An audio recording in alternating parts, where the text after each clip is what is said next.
તને કેટલી વખત નાખી તેલું માર ડોહાન દારૂ ની આલે છે એટલે મેં ના પાડેલી છે તાર પપ્પાને। વડોદરા આમ તો સંસ્કારી નગરી તરીકે જાણીતી છે, પરંતુ અહીં દિવસે દિવસે બુટલેગરો જાણે કે બેફામ બની રહ્યા હોય તેવા દ્રશ્યો સામે આવતા રહે છે। વડોદરાના વાઘોડિયામાં ફરિયાદ કરવા ગયેલા એક યુવક પર બુટલેગરે હુમલો કર્યો। મને એક પોટલી આલે ઉતાર તું મેં વિડિયો નાખી દેલું છે આઈને તઈ કોઈ નહીં જતું મેં મારા અહીં આગળ કહું છું કમ રંજીત કાકા જો મેં તમારો વિરોધી નહીં।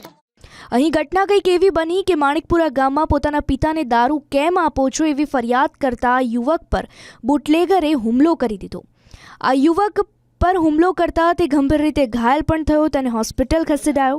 ત્યારે આ વિડીયોમાં બુટલેગર કબૂલાત પણ કરી રહ્યું છે કે તે 19,000 રૂપિયા ભરણ આપે છે। એટલે અહીં સવાલ એ થાય કે આવા માથાભારે બુટલેગરો પર કોના આશીર્વાદ છે?